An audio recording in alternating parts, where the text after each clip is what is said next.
QB Chase.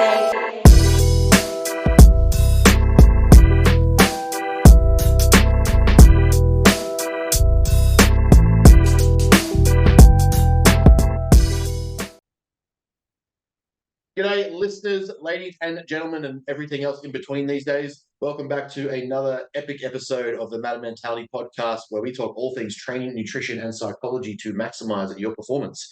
Today, we are joined by another very special guest, doctor, international speaker.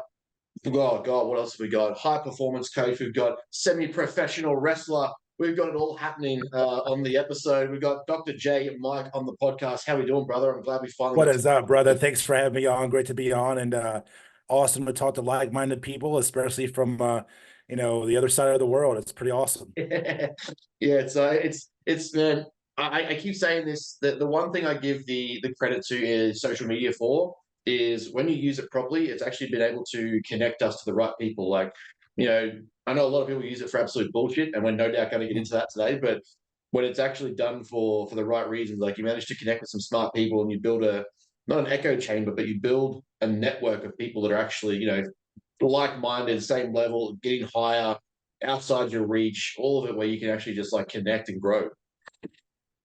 Oh yeah, absolutely. I mean, there's a lot of great things about social, and there's a lot of things that are like really shitty about social. So I try to really maximize in terms of, the value, who I like to follow, bringing personal professional development, and just making sure people make right decisions to try to maximize their ROI, whether it's training, nutrition related, and even the psychology of stuff. I mean, I know that may not be my large level of expertise, but like in fact there's a lot of psychology that goes into training as well that really people don't really talk about like a whole lot, but Mm-hmm. and we think it really affects almost exclusively women, but I can tell you like it affects men like wholeheartedly. So Oh, 100%.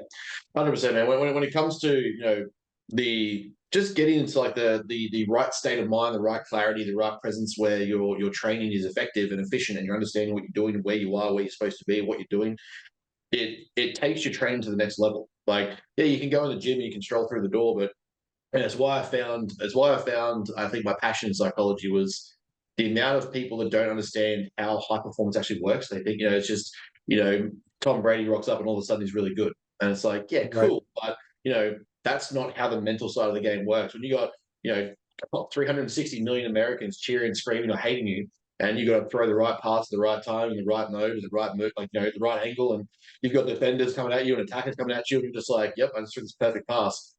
It's not as simple as, oh, I'm just good. And there's a whole other game to it that people don't understand. And that to me was where I think the excitement of psychology sort of got me, was there's a whole other level to this shit that people don't see. Oh yeah, for sure. I mean, it's even from like, because I mean, I've been a multi-sport athlete all my life, and I competed in strongman many times, and at every level, even in entrepreneurship, which I'm kind of doing a lot more of, but from a competitive athlete perspective, there's a whole. This is why you have, especially at high levels, where you have like actual teams and a person dedicated to just like Mm-hmm. psychology, sports psychology, like the mental readiness, the preparedness of what it takes to really go out there. And I mean, it's like everyone's cheering you on, but at the same time, like they love to cheer you like when you fail, and do some shit to like mess up. It's like kind of damned if you do, damned if you don't. But it's like Exactly. you got to weed out all the noise and just focus on why you're there and what you're supposed to be doing. Yeah, exactly right. It's beyond a level of pressure. I think most people can't, because they go to their job day to day, 9 to 5, 7 till 3, they don't have that expected pressure that comes with 100 million people watching your every move, and they just sit on the couch and judge these people, or whatever level you're at. And there's always an opinion, there's always a couch surfer. And it's not till you're amongst it, or at least speaking to these people, where you're like, the pressure that they must be on is completely different to anything the average Joe Blow will ever experience, yet they've always got an opinion on it. So that's to me what makes it so interesting to explore is, what are these guys doing? How are they handling it? How do they get to that position? How do they build it up? It's like, it's like a muscle. Yeah, well, it's a Yeah. muscle. Fucking, it's your brain. And to be in that position where you can build it to handle such load, stress, anxiety, arousal, and still be able to deliver, I just don't think the average person really comprehends how difficult it is, which is what makes it so exciting to me. Like, the average bloke just can't grasp what 100,000 people screaming your name feels like. Or even like 500 people or even 1,000. I mean, people, it's like, 500 likes on social or 1,000 likes. Like it is a lot of people. You just Yeah. can't see it. You can't visualize it because sometimes you just have to actually see it Yeah. like in person, right? So it's, yeah. Yeah, exactly right. It's yeah, it's going to be a field of growth, I think, in the coming decades of study that will just actually take the human potential to another level. That I'm just that's really what's driving me towards it. Is seeing where it's going to take us as a species in the future. That it's really that probably that next level of unlocking in the performance game that people haven't quite grasped yet. But we could ramble on that all day. Before I get too far into the podcast, I want to get into a bit of background about you, kind of how we got to where you are, because like I said, multifaceted sport.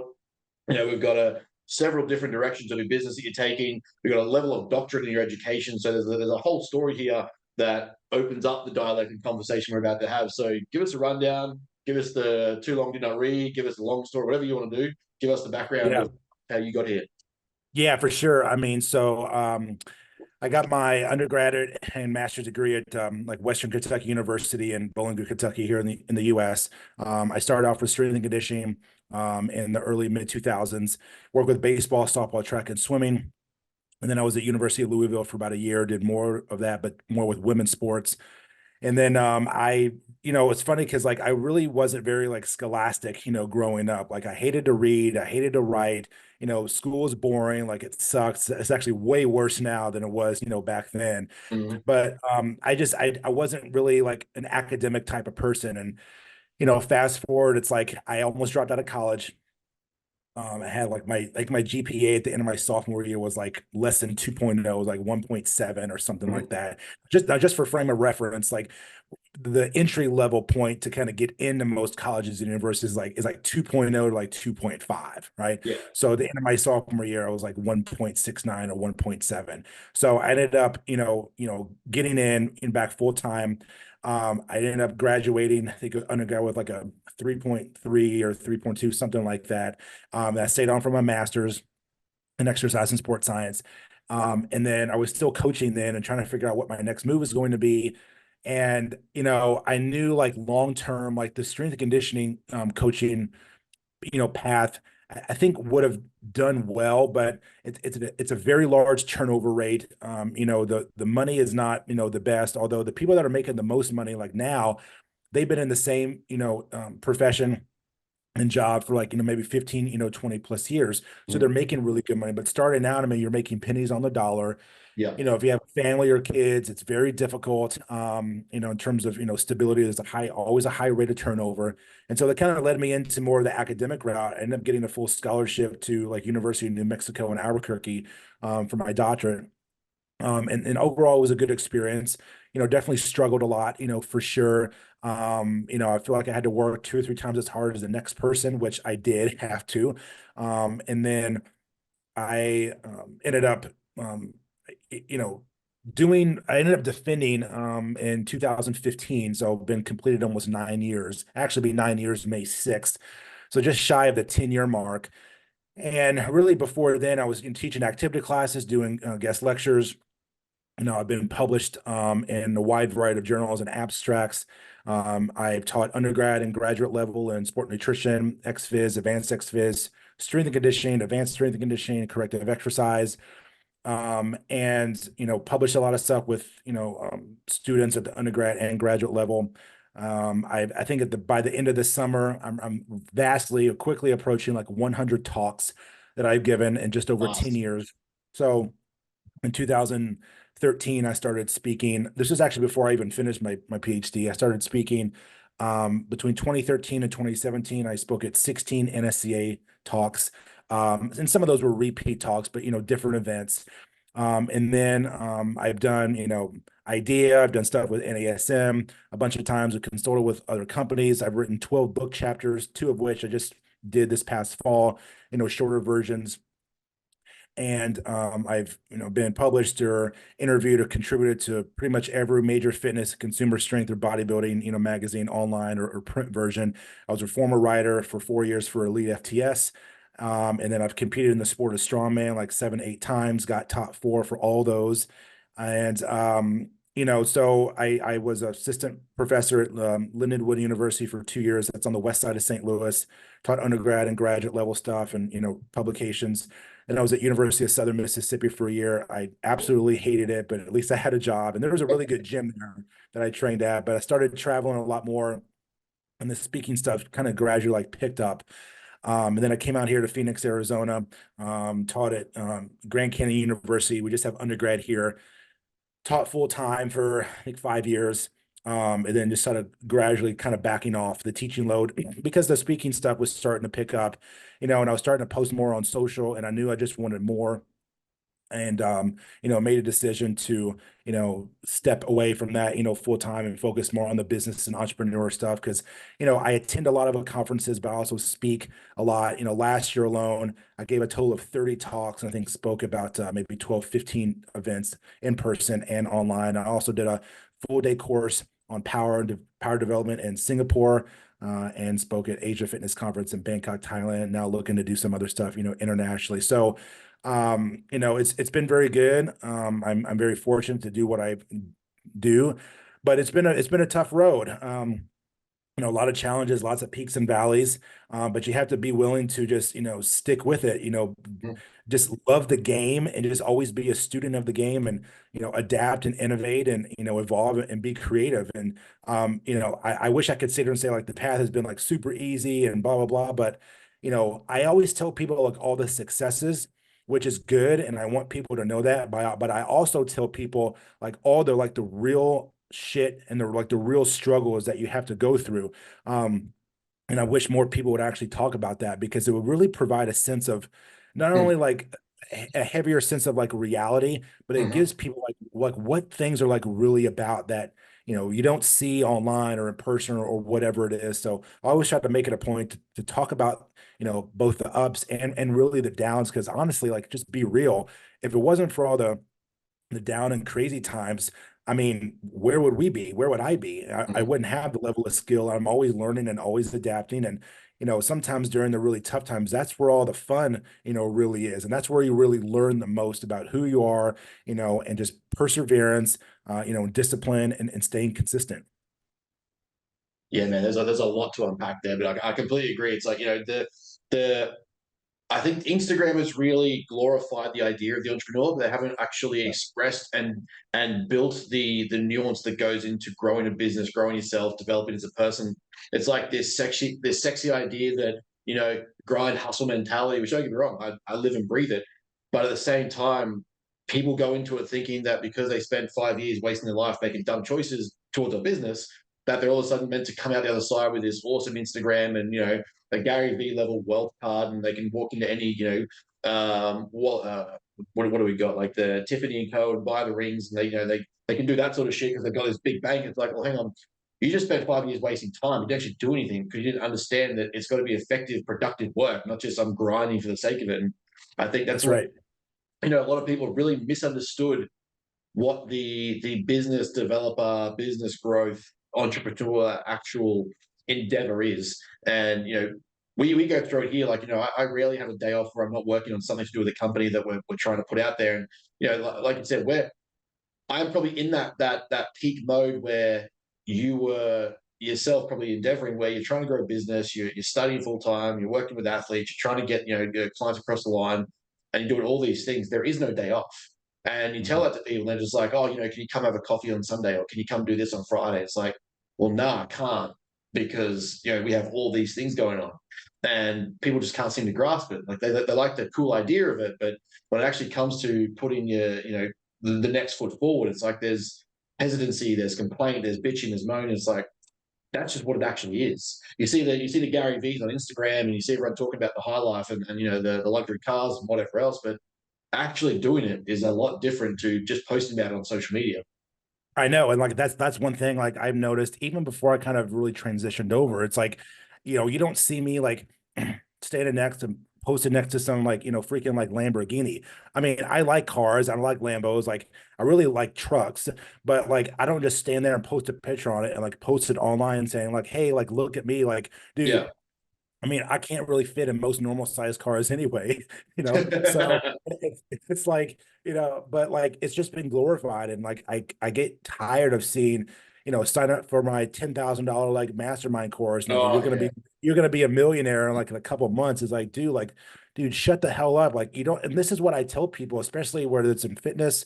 I mean, I'm not gonna get on any type of show or podcast like, oh, you know, I can't talk about how to build $100 million business because I haven't done that yet. Like I yeah, talk about what I've done, talk about what I know, but like I'm smart enough to know like, hey, you're not gonna be a millionaire in like, 3, 4, like 6 months, right? Like yeah, it takes yeah, triple, if not more, like, the amount of time. Like it just takes a lot longer.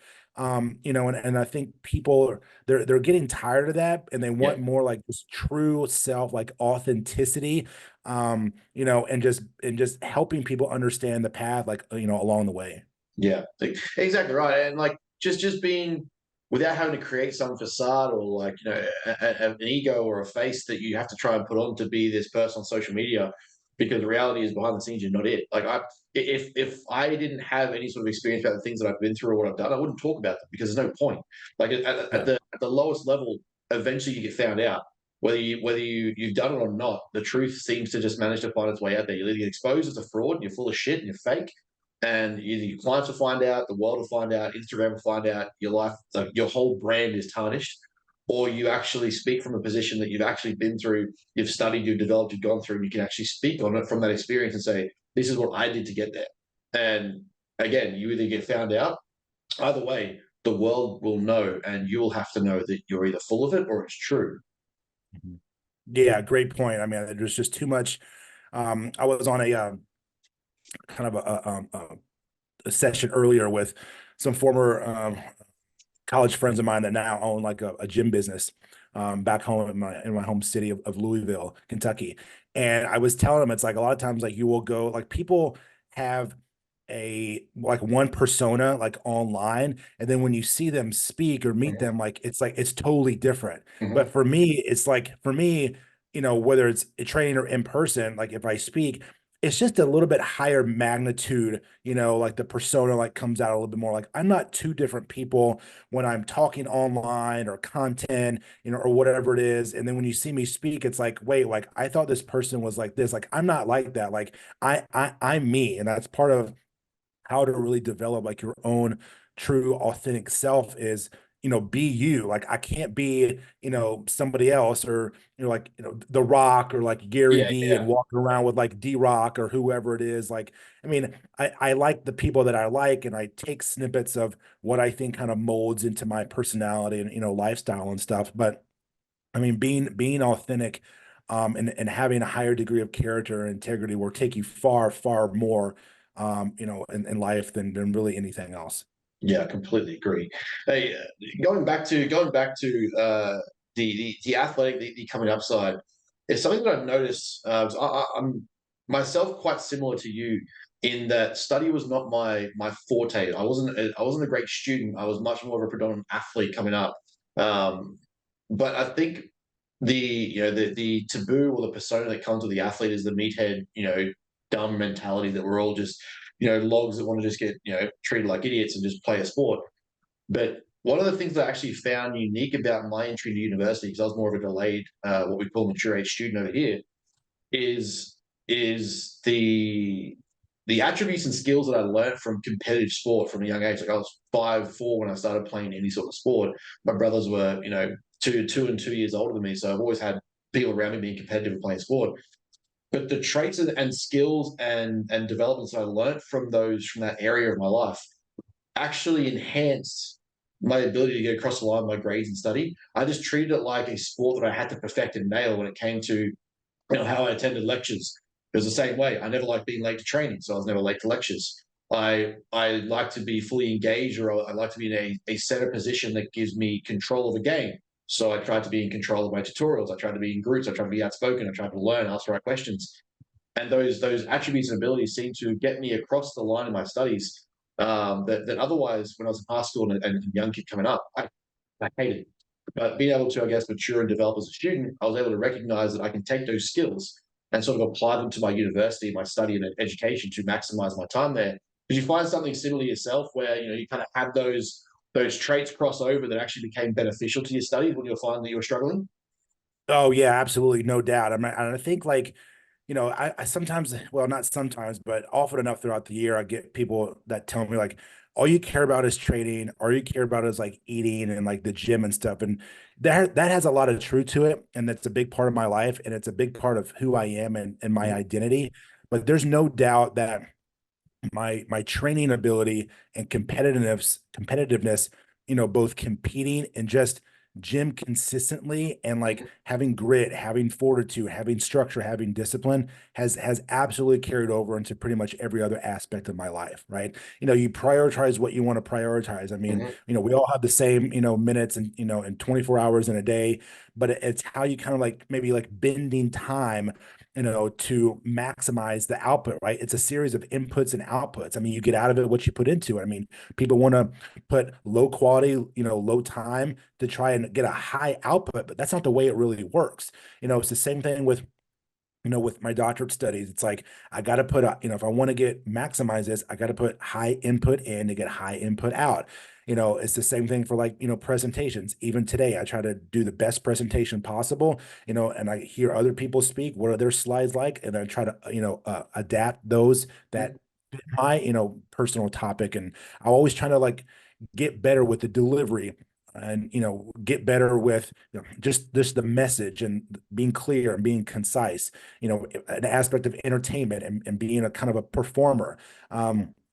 So yeah, that's absolutely has trickled down to every other aspect of my life. And I think when you look at other characteristics and attributes of athletics, this is one of the reasons why like top athletic performers, where they're now or even retired, do very well when they transition over to the business side. You look at people, like obviously the Tom Brady's of the world, like 50 Cent. The Rock is a perfect example. I mean, it's like they're known for like they start out with one thing and then they do Mhm. something else, maximize that, they go do something else. So it's like their skills and attributes and the work ethic continues to carry that person through.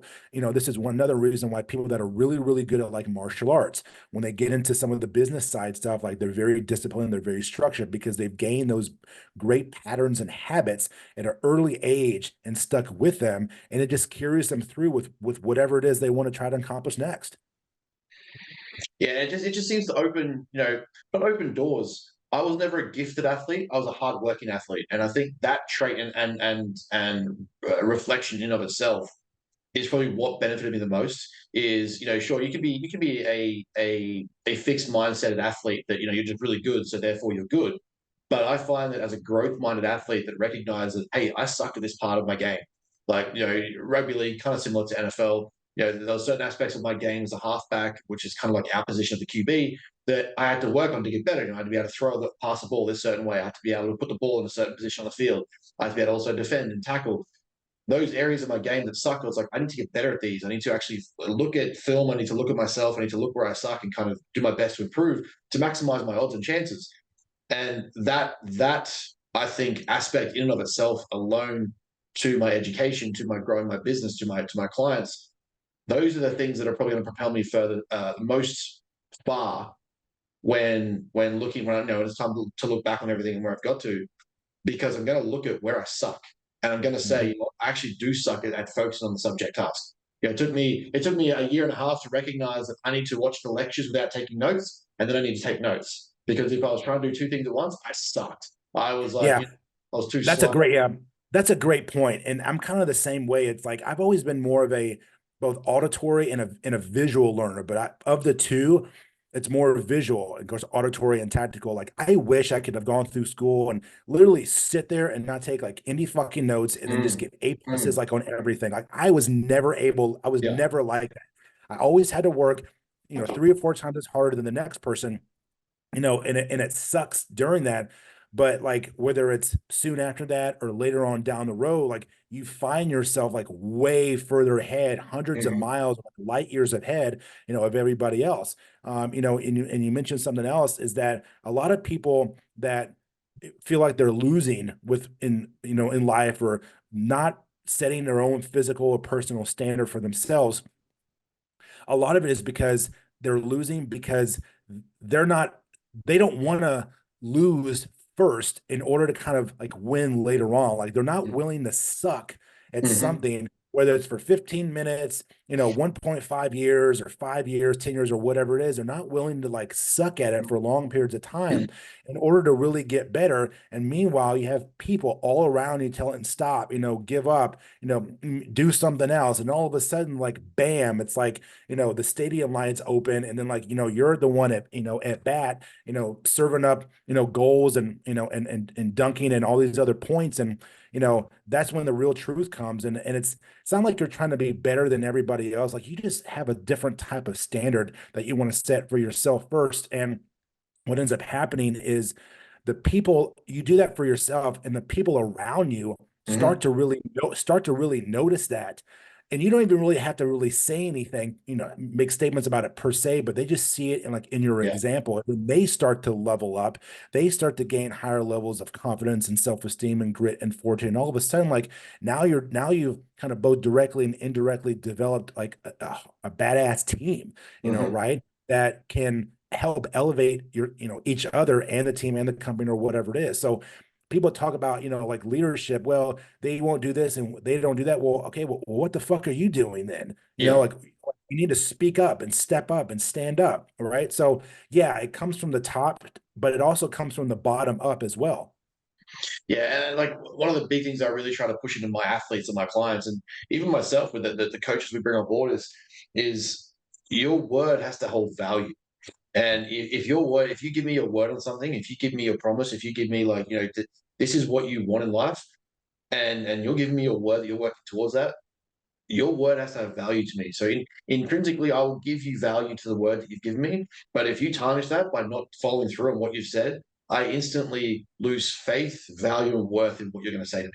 So to me, it's like one of the biggest aspects you can have as a person is actually have the the value behind the words you give by following through and doing what you're going to say. And it's like there's so many people that struggle to be able to in sport, in athletics, in education, in university, just simply following through on what you say and holding the value of your word seems to be such a lost trait and characteristic of people. Just being able to say, you know what, I'm going to stick to my diet, not so much stick to my diet, but I'm going to tick my boxes. I'm going to have this specific standard of expectation of my clients. I'm going to check in on them. I'm going to make sure they're following what they're supposed to do. I'm going to make sure I'm doing my check-ins. I'm going to make sure that I'm running an effective business. I'm doing my own training. I'm putting my own health first. These things that we say that we're going to do, the second you drop off from that, your word loses value to both yourself, your clients, the world. If people see you not be authentic and they don't see you following through with what you're talking about, well, now all of a sudden what you say isn't worth anything. Why is that client going to trust you? Why is that teacher going to give you the right grade? Why is other people going to want to work with you? They don't. That loss of value behind your word impacts you so heavily. And it's something that I really try to drive into people is like, I don't expect you to be, I don't expect every athlete to want to be Tom Brady or Michael Jordan.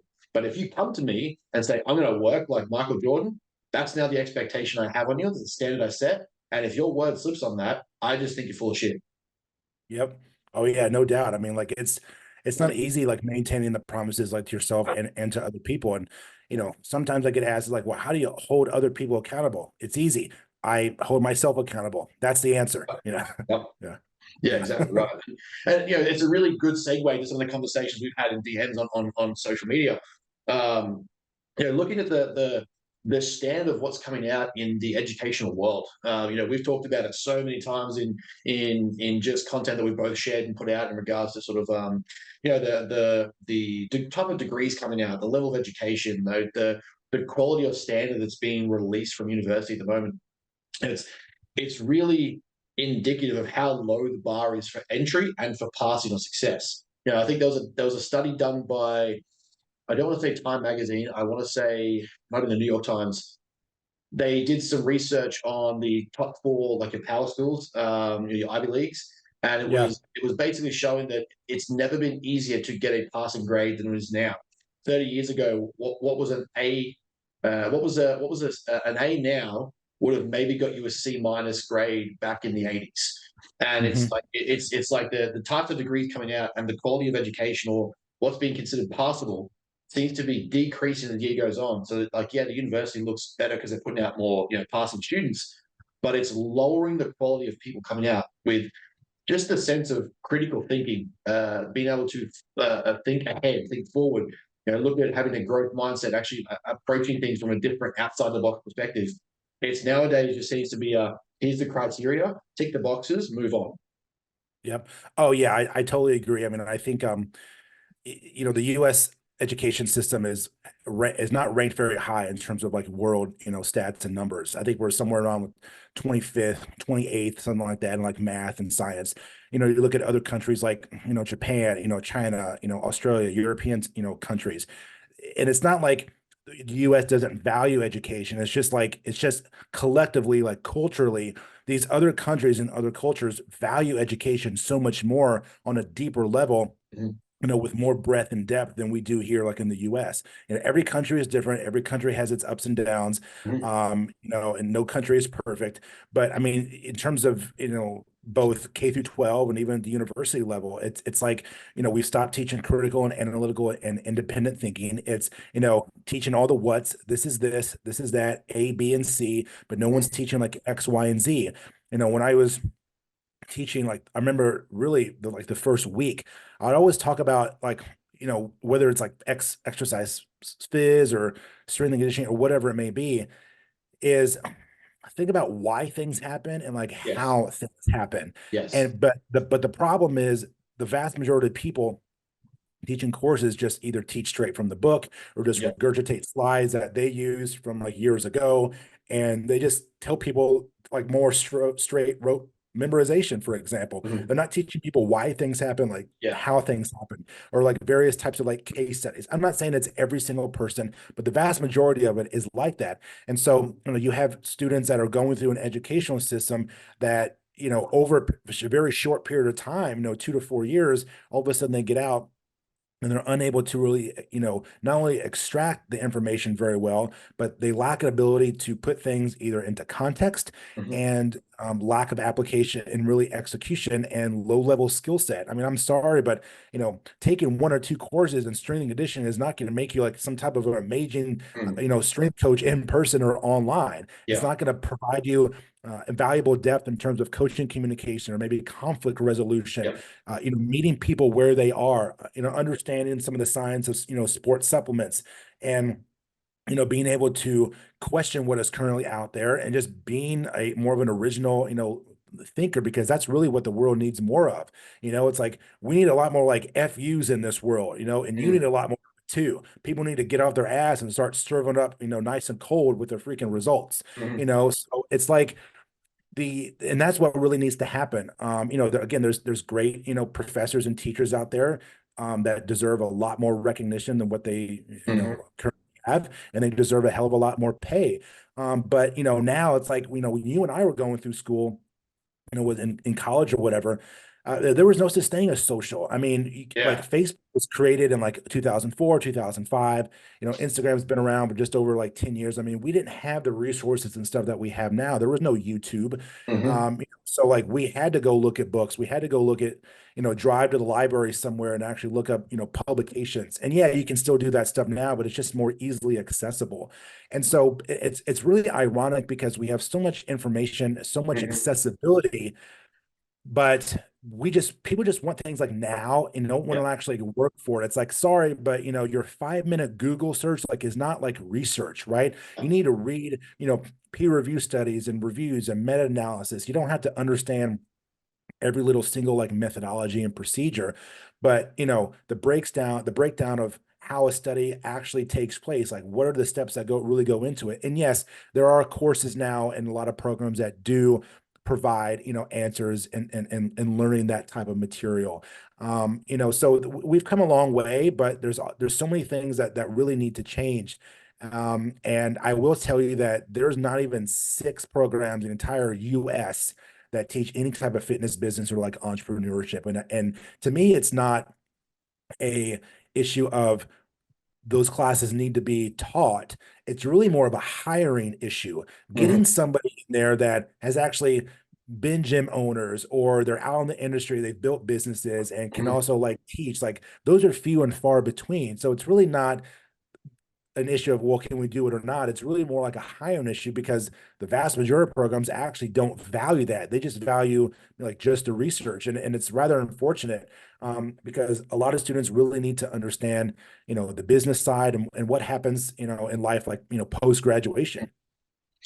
I noticed even going back to your point of the way content is available now and information is available now. Like, yeah, I'm sure 20 years ago, if there was an account like yours for people that were doing XI and XFiz, having someone actually give you progressions, regressions, looking at alternations or alternatives you can move in your movement mechanics, whether it be sagittal plane, lateral plane, we're moving at forward back transitions, we're looking at, how can we go spinal flexion, spinal extension, looking at these things that we can swap stuff in. Having an account like that, if you're going through school 20 years ago, mind blowing. But Yeah. I'm in a fortunate position where I had such a delay between my post high school and my university education. I didn't start uni until I think it was about 2027, 2028. So I had this really good opportunity where I knew what life was like before, everything was kind of handed to you, but you have to actually go to the library. Like you said, you go to the library, you have to actually find the handbook that you're talking about, reference the book properly, write out your bibliography from scratch. Then I'm in a position now where I see it at what's available, with PubMed, with actual Google Scholar, with, using things like university access to what do you call it, publications. The difference now in how you're able to learn and read and utilize resources is so much more effective. But I think we've taken away the autonomy from students because it's been so handed to them. We got through. It's Right. like you have a client and you give them too much. You give them it's too handed to them. You kind of take away the power of them learning the autonomy and the ability to motivate themselves. And I think that's where we've kind of got to with this level of education, where we've gone, here's all these resources, here's everything you need to know. You've got Khan Academy, you've got Scriber, you've got, all those, what's the one I use, Quizlet, all these things Yep. that are great, but people are using them to find the answer, not learn the answer, not understand or think critically. So, one of the things that we are putting into one of our coaching courses we're putting out, and it's a pride and joy of mine, because I'm trying to take like 10 years or 15 years of study, application, sport, and hands-on practice and learning, is I realize that I can just put out another coaching course. There's 100 of them, there's 1,000 of them, but I can put it with my twist on it. And one of the things that I know that the world needs more of, and one of the things that I really want to focus on, is the critical thinking as a coach, the hows and whys of what goes into your decision making. Am I making this decision because I'm knee jerk reacting to a single piece of data, or am I actually mapped out a plan that says this is the logical progression, or am I making a change to my programming because this makes sense what's missing? And I think that's a really key part of coaching that you don't learn in the textbook, in the lecture hall, in the theater. There's as you kind of like were pointing to there, that back end application, or that hands-on practical application. There's so many people that I've learned from in business, in life, in career, in education, studying in athletics, that didn't go through some formal education system to get to where they are. But it's like the university, they're hesitant to bring that in because it undermines what they kind of have going on. But the fact is, like you said, at any level of whether it be your personal trainer certifications, whether it be your strength and conditioning certifications, your sports science certifications, it's sure this is the way from A to Z, and this is how you go about it and get there. But there's no like, okay, once you get there, well, do you want to be an employee? Do you want to be a subcontractor? Do you want to be a business owner? Do you want to be a multi-business facility owner? Do you want to expand this out to do several fields of study, or have several specialties? Do you want to have a facility? Do you want to have a more of a clinic? There's nothing there teaching you where this is how we go about it. It's just more so follow the boxes, tick the boxes, move on, right? And it leads to Yeah. that problem in the game where people don't know what the fuck they're doing or how to think on that level. Yeah, and I that's amazing points, and I've said like repeatedly, and my message really hasn't changed. It's like people need to be it's like they're given four options. Well, you can be a trainer, you can be a coach, you can be a physical therapist, you can go to chiropractor. Okay, well that's like four options, right? They need to be giving people like 40 Yeah, options yeah, and living like 400, yeah. options. Does that mean that you have to go through all 40 or 400? No, but providing people more options, because again, like experiences and exposures. I talk about this all the time. Like you could be a coach and have a lot of experience, but your exposures to say a wide variety of training methods or going to different events, seeing different people talk, they have nothing to do with your specific, area of endeavor, just to like learn different things and get exposed to materials, and applications that actually can directly relate to what you're doing, right? So it's like, for example, and I'm not like shitting on the bodybuilding culture at all. Like there's still very popular, people still do it. But if all you know is like that's your programming, well, that's all you're going to be able to give to like the clients that you work with, right? Yeah. Now, even though if those clients want to be competitive bodybuilders or not, okay, Hmm. like all you know is A, B, and C, then the only things you're going to be able to program are A, B, and C, Yeah. right? If you have more exposures, to say, strongman type of, training, different other programs like 531, accommodating resistance, like different types of equipment, specialty bars, getting in different planes of motion, like the more experiences, but yet a parallel level of exposures, then you are in a position to help clients and athletes not only more, but to give them more of what they want and need, and you'll be able Yeah. to adjust programming in a way that other people may not be able to because you develop that skill Hmm. for yourself first. And I also say another way is I never program anything for anybody that I never tried myself in some form or Yeah. capacity. Yeah, that's a cornerstone to how I approach my program. Is I will never ask, even my coaching in general, I will never ask a client to go to a place that I've never been. So when it comes to the extremes of dieting for a stage, I've got some great results. That I myself have attempted to get and placed in and managed to reach, because I know that I wouldn't take you there if it wasn't the best course of action. Because I've Mhm. been there, I know how much it sucks. I know what the aggressive output looks like. I know what the aggressive deficit looks like. I know what trying to include certain like HIIT protocols or fat loss protocols look like. So for me, it's like if I haven't been there, how can I empathize with you as a coach and know that it's the best course of action as a coach, and therefore why would I give it to you? Actually being able to go through it and expand that experience and knowledge. Hey, I love competitive bodybuilding. I love trying to grow my physique, but from the coaching aspect, I take for myself because I've been there and I can say, yeah, this is going to suck. But if I didn't think it was worth it, I wouldn't give it to you because I know it's going to suck. And I think too many people haven't got to that, not the level of experience, but like you said, those exposures to different unique approaches where, how do you know that that's going to work on your client if you've never done it yourself? Or how do you Yeah, know that, there's the only form of pressing is a bench press for a client that, has scapular retractive issues, or they can't yeah. quite reach into like their serratus isn't working effectively. They can't get into protraction with their shoulders. They can't get internal rotation. How do these things impact your client? Well, you don't know because you've just done bench press.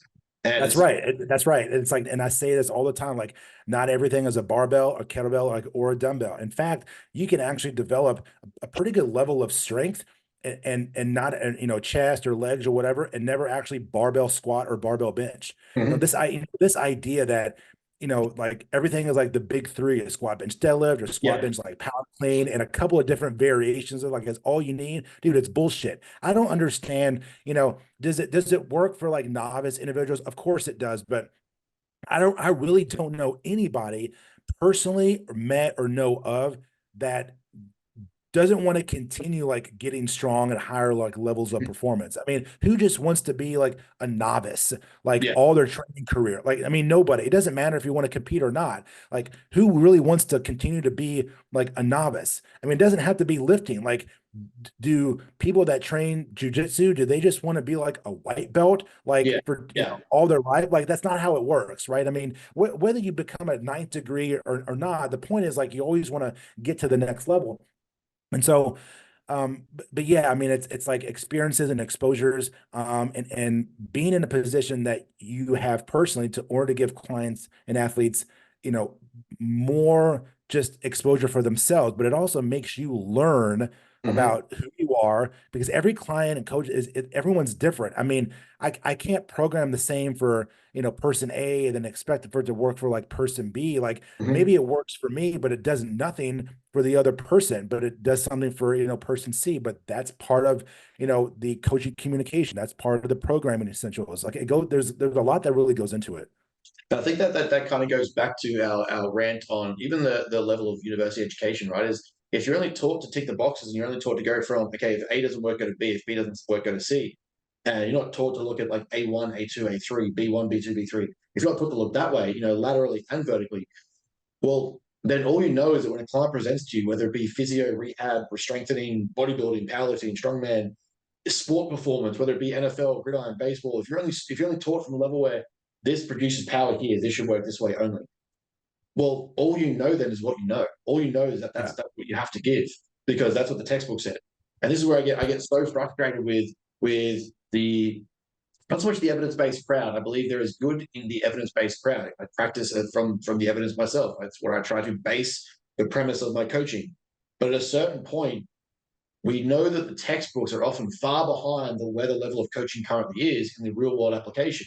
So how do you take from the textbook? How do you take from the lecturer? How do you take from the education you're given and mold it into your way, or the exposure to other ideas or concepts, and combining a model of coaching that actually keeps up to date, keeps current, keeps your clients with, like I said, different exposures and experiences. A lot of the time, you get these that Dunning-Kruger effect that comes out with people that have the degree, and they've got the lab coat authority bias kicking in, where their shit doesn't stink because they've just freshly graduated uni, and they come in swinging with all these cool ideas they think they've got. And the reality is they know two ways of doing something, and if either of those don't work, they're fucked.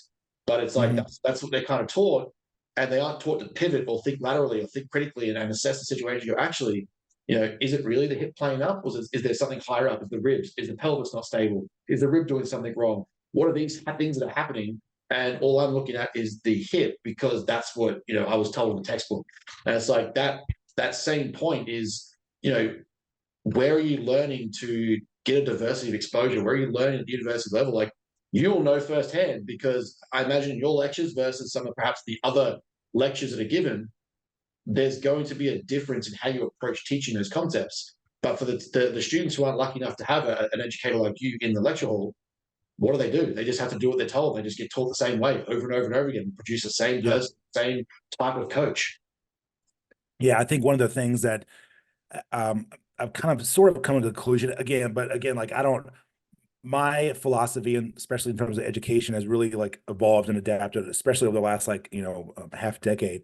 But sometimes I feel like people are afraid or scared to really learn new things because it will absolutely challenge their confirmation bias, Oh right? yeah, yeah, And they're like, oh shit, like I guess what I learned, it may not have been like totally wrong, but it was just A and B. Like nobody touched on these other, concepts yeah. and methodologies. So like they're just afraid that because of, ego or just again confirmation bias, that they're afraid like what they studied or whatever is was either completely wrong, but it wasn't. It's just a newer adapted Yeah. version that you're going to have to get on board with if you want to continue to adapt and evolve. And that's really one of the hallmark characteristics of a high quality coach that can talk about these types of things and be willing to change their position on a Mm-hmm. given topic, whether it's the science or hey, I talked to coach such and such, and he or she was talking about this. You know what? That's actually really cool. Like I never actually thought about it that way, Mm-hmm. right? I do that. I've seen friends of mine talk many times, and I kind of either know what they're going to say or obviously like know the topic, but they say something in a way that I never really thought about. And then I Mm-hmm. adapt it to my own and I go out and actually do that. Right. So it could be small things like that. Yeah, I think it's a power of having that growth perspective that you know people just seem to lack of fear, and it's like you said, it's a very ego protective mechanism, right? Like if I don't go out and challenge what I don't know, then I don't have to be confronted with the fact I don't know it, and therefore I can Yeah. protect my ego, I can protect face, and I don't have to sort of look like an idiot. But the reality is, you're going to end up looking like an idiot anyway, as a coach, as an educator, as a lecturer, as a presenter, as a student, because you've protected yourself from growing and stayed in the same position where everyone else agreed 10 years ago that that was wrong and I should learn or I should implement a variation. You're still stuck 10 years ago because you refuse to grow and get better. And all that is going to do is leave you in that same position, whether it be business, as an athlete, as a client, as a student, as an educator, whatever it is. You're going to be stuck back here while everyone else is progressing, because not everyone, but a portion of people will continue to get better because they've said, oh, that was, I thought this was right. I've learned Dunning-Kruger effect. I know there's much more nuance to this. There's a lot more complexity. Now all of a sudden I can double down and focus on the areas I was wrong in a weekend. Now I'm a better person, a better student, a better coach, better presenter. And then there's still Joe Blow back here who's stuck in that fixed position going, no, you were wrong. This is the only way to do it. Well, now you're 10 years behind the curve and we're all progressing the game this way. You look like an idiot anyway in the audacity of trying to protect your ignorance and protect your identity and protect your ego. You still end up looking like the idiot you were trying to prevent anyway because you didn't get better. Yeah, that's I love that. And then they end up talking shit about you because you're growing and doing better and they're still left Yeah, behind. yeah, exactly. Yeah. Uh, and that kind of leads to another point now that I think is really beneficial is that exists in the athlete world as well. I think there's a lot of athletes, whether it be bodybuilding, powerlifting, strongman, performance-based sports like track, baseball, cricket, AFL, soccer, NFL, it doesn't matter. But there are athletes, I think, and you'll have a really good approach to this because you're an educator and be a coach. You work with these types of performance fields. There's athletes that want to protect ego as well, and they don't want to admit where they suck. Like it's so hard. And I think I see it a fair bit in the research and study that I do for sort of like high school to that next level of, I guess, collegiate progression. Where in high school they're the big dog, they're the big deal, they're the big fish. They're in their school, especially you guys in the school system that you have, tenfold different to how our sports system works in school. But the local hero can be known in 20,000, 100,000 people by the time he's 15, and then he goes to college and all of a sudden he's nowhere near as good as what he was, or he's been so caught up in his own arrogance and ego and insecurity that he's refused to focus on the areas that he sucked, and now you end up with what was a very highly potential student, potential athlete, is not going to go to that next level because they've just focused on where they were already good and not looked at where they were falling behind. And it's the same indicative, I guess, concept of those who in coaching, lecturing, education, academics, if you don't want to look at where you are sucking, where you are failing, falling short, you're not going to get any better. You're just going to keep developing the same areas you're already good. I guess you'd have a really good position on that with both being an educator and a coach. Yeah. Yeah. I mean, I think, you know, it's like when you get people think that when you get to like a certain like level that all of a sudden like you get complacent because you think, well, you've already done all this other stuff, like there's nothing else to really to do. And all of a sudden, before you know it, younger, much hungrier individuals, come up and they're just gonna like kind of run you over on the train tracks because they have done more critical analytical thinking, like they have different types of skills, whether it's business or levels of community or whatever it is, and that hurts a lot of people's egos. But you know what? Like that's what it takes, to get to the high level. I mean, like I've done a lot of stuff in the industry. There's a lot of stuff that I haven't done, and 20 years now. With coaching, obviously, like doing various types of contests, and now doing more of the.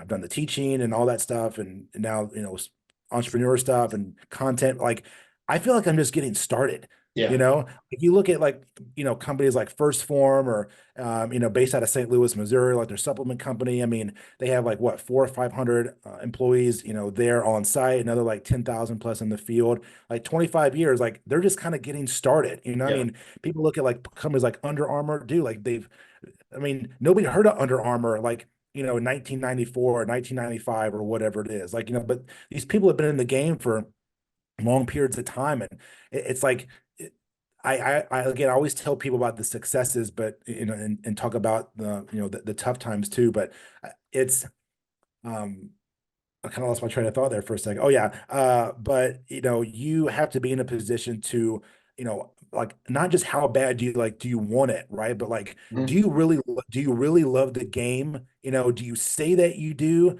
but you really don't? Or do you really love the game and you're always going to be like a student of the game? Like Yeah. which one is it? Because it can't be both. Yeah. Yeah, exactly right. And like that, it's such a good transition to kind of this point in the life where you are is, you know, moving away from the performance realm, or not so much moving away, but you're starting to head down these routes of entrepreneurship and more about business and growing yourself.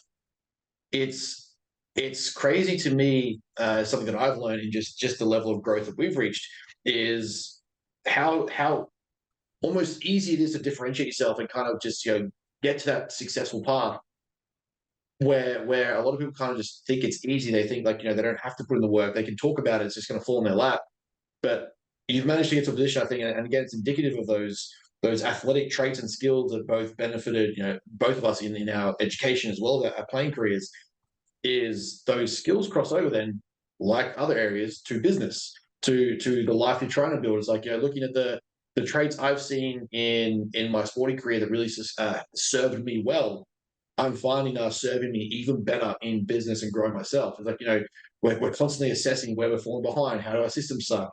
What can we improve in my coaching protocols? What can I improve in my back end, my administration, my standardizations and processes? Like, to me, it's constantly just a game of how do I improve where I suck, and how do I look at getting better.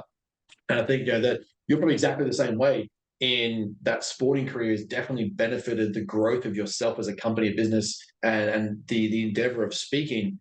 It all just seems to complement, I think, in when you apply it in the areas you want to get better at.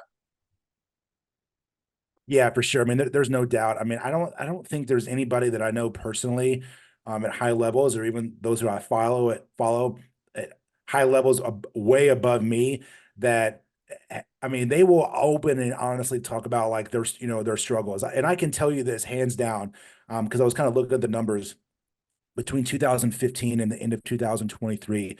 I made about $90,000 total over like 8 years. And you're like, wait, what?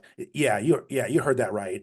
Like 90,000, maybe a little bit more, a little bit less over a period of like 8 years. Now that's the combined total of both my academic jobs after tax, these other smaller jobs, articles, speaking stuff. And like, that's not a lot of money. And you're right. Like, it's not, right. I want to make that like over a period of like, it's like 6 months, not a Yeah. period of like, 8, 9 years or whatever. So, when I tell people, like, again, like, I'm just kind of getting started, Mhm. it's been like, maybe like 6 months. And people that are way ahead of me, like, I want to learn from people above me. Like, it's like you got to be around three people, right? You got to be around people that are yourself to compete with. You have to be around people above you to aspire to be, and you have to have people below you in order for them to feel inspired by you to Mhm. get to your level, and I like then for that. you to get to like the next level. And that's a reoccurring cycle. And there's seasons of ups and downs. There's winning seasons. There's losing seasons. There's peaks. There's valleys. But again, it's just like in training, right? You break it down to daily, weekly, monthly. But I don't really know anybody that's winning at high levels that um, have not gone through like a large shitstorm of Mhm. things to get to where they are. But also, those same people really win on the small day-to-day consistent, wins that add up to really big victories. And people always want like the end result, but like, you want to get to the top of the mountain, but you're not willing to climb the actual mountain. Yeah, huge, huge points. Looking at the, like, just the time concept. Like, one of the things that I really try and express, I'm trying to really visualize and build a model on it. So I think it's a great concept to explore. Is what I call the funnel of mastery. Is, if we look at life as a horizon, let's go like your y-axis, sorry, x-axis. You're looking at just very flat, open sort of surface where there's so many options and availabilities and choices that you can make. And to get to that extreme level of competency, of growth, or success, it takes you narrowing down. And I think that's what people get really scared, is like they look at this potential of life, like all these great choices. And Dr. Peterson talks about it a fair bit, where he says, one of the reasons why Peter Pan is so interesting is because he refuses to grow up. He doesn't like the idea of foregoing the freedom of no responsibility to actually narrow into being something of a responsible person, and having these obligations and these requirements. The more you narrow down, and the more you want to get to that peak level of success, you have to work to narrow yourself in, because that's where the mastery goes. That's where you become unique. You become an expert at something. You become successful at something. The ironic thing that people don't really see, once they start freaking out about this narrowing of this funneling, is the funnel opens up at the end. It opens up because now you've got this level of success you've achieved, where it's like you've worked towards this one position where you're now known as that, or you're now known as this type of person, that you have this level of success. From that, there is now a new funnel, and the funnel opens outwards, and you start to have these other options available to you. You can start to expand and reach new horizons, or reach new levels. But it takes the work first. You've got to work to narrow yourself to that specific thing and go, what? All these other choices that I have over the last sort of 10 years, I could have pivoted here and made an easier choice here and just got a cushy job here. All those things you have to be okay to forego. Narrow yourself in, focus on this lens here, and then eventually you go, what? I'm at the top of that mountain. Now I can choose where I go next. I can climb the Yeah. next. I can pick what mountain I want to go to.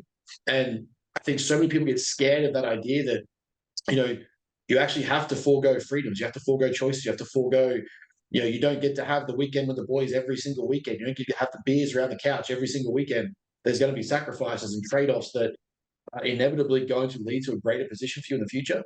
But it's, can you can you sustain that for 5, 6, 10, 15 years before you get that Yeah. payout? Like that overnight success person that you followed and you're seeing up and coming. Gary Vee all of a sudden had 500 million followers or whatever it is on Instagram. And everyone's like, oh, I saw Gary Vee break out. Did you see the 20 years that went into before he became that guy?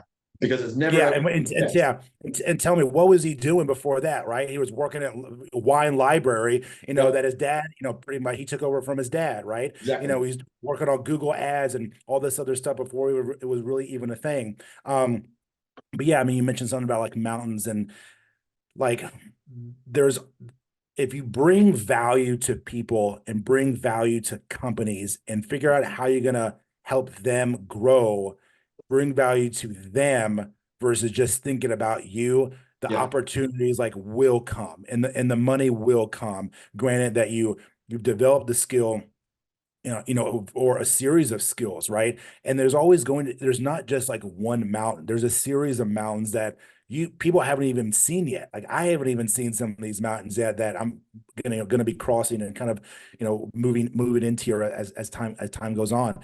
But and with every mountain, like you got to slay dragons, right? mhm, Well, when you're just starting out, it's going to take a long, long time to like slay that first dragon. But as you get more experience, you get more exposure, you gain more skills, more confidence. There's always going to be dragons. You just become better skilled at slaying them. So it yes, takes less time to get to the next one, then less time to get to the next one after that, et cetera, et cetera. So that's where the learning and the fun comes in is going through the tough times and people always rush to see the successes, but again, I like talking about all the frustrations because we go through it now. I mean, every day is something, every week is something else. So yeah, it's just really great stuff.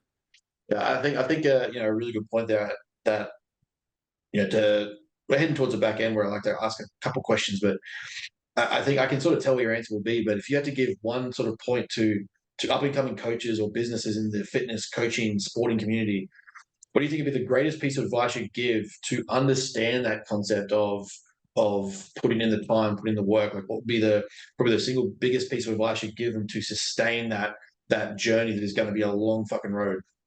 I would say like it's going to take a lot longer than you think it's going to. Yeah, Like if yeah, you think it's going to take 2 years, it's going to take 5 to 6.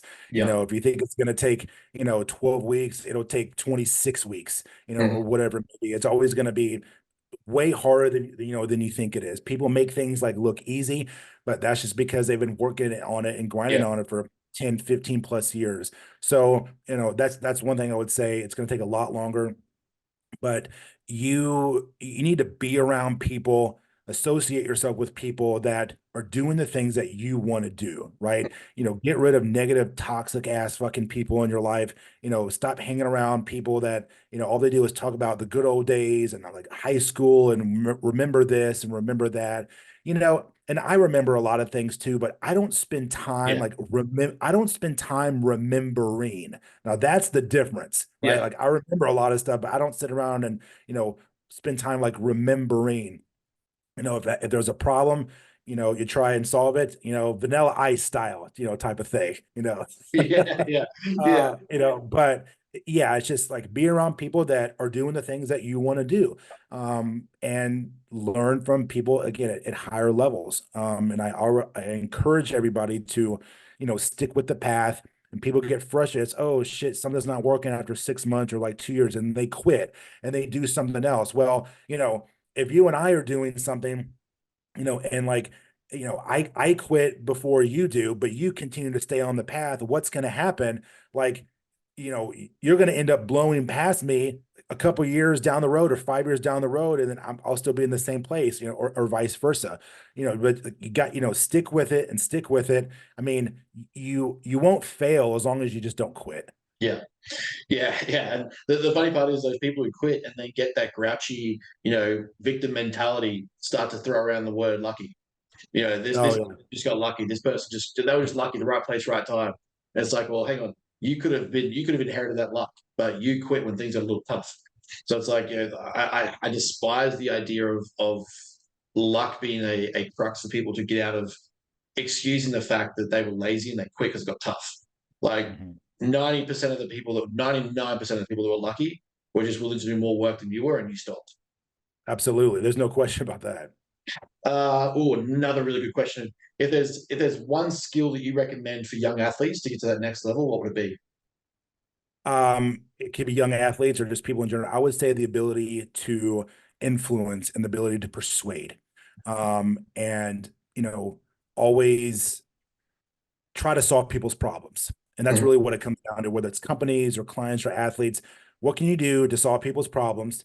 And what's the best value that you can bring to them to continue to solve their problems? So the ability to influence, the ability to persuade, the ability to problem solve, and those skills combined with other skills, you'll see the financial, reward come to fruition.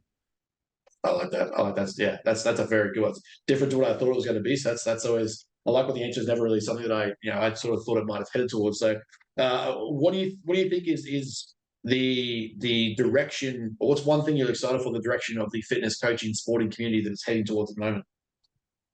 I think that we're getting better at kind of coming back to basics. I think people are, for a lot of individuals, like they're tired of maybe like being on their phone, all the time, and they want to just meet people like in person and actually, have a better amount of just like empathy and just communication and being able to like relate and captivate Mhm. and kind of capture the audience.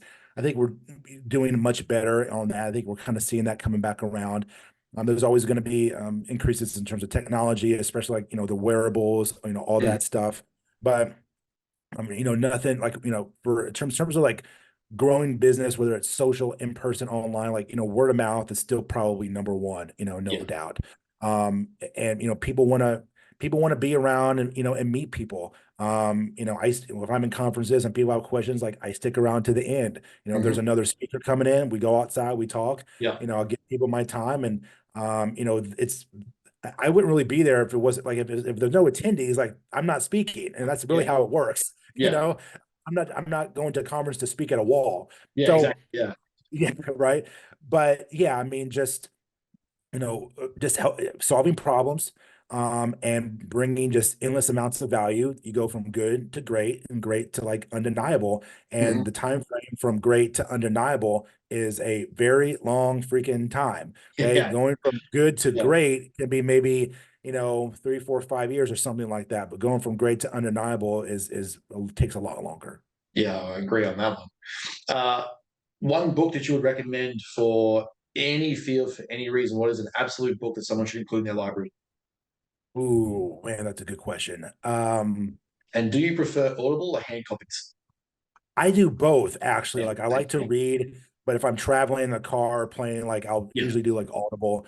I would say, I mean, God, there's so many of them, but definitely, I would say Tim Grover's Relentless and Winning. yeah, yeah.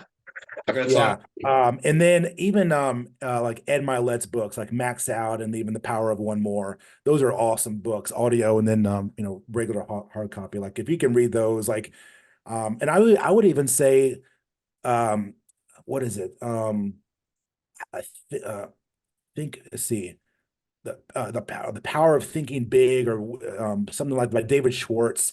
Oh, I yes, think, yeah, yeah, what the hell is that? The power of thinking big, or like think big, something like yeah. The that. power of thinking big. Yeah, the magic of thinking Yeah, big. power of thinking big. Yeah, yeah, David Schwartz. Yeah, Yeah, that's pretty awesome. And then I have other ones too, but definitely those three for sure, no doubt. yeah. Good calls. Good calls. Right, mate. Last question is just a fun one I like to throw out there. What is your go-to cheat meal, refeed, free meal, whatever you want to call it? It's Sunday. The Super Bowl's on. What's your go-to feed? You're breaking the diet for. Oh, I gotta have some really good like Neapolitan, like wood fire, pizza, bunch of protein toppings, some light cheese, some olives, a lot of water, hydration sticks, grilled chicken, steak. Yeah, that's kind of my staple. Nice, that's good. That's good. Can't go past a good pizza. It's always Totally. it's like when it comes to our community, I swear there's like three answers. It's pizza, burgers, or sushi. That's Yeah, like yeah, the yeah. most Sushi. Oh yeah, I forgot thing. about sushi. Yeah, sushi's good too. I can probably eat more sushi than I could like a big ass pizza. But But man, I have had an absolute ball having you on, brother. I really appreciate your time. It I was don't a blast. want to afternoon, but man, no doubt, whenever you come to Australia, we're going to be here. We're coming to America twice this year, so hopefully we can link up and do some Oh, cool. nice. Where part of the US? And we're going to be doing, I think August. We're looking at doing some travel. So we're coming back for some of the mastermind group we're a part of, doing some workshops and some presentations there. So we've got another seminar to present at.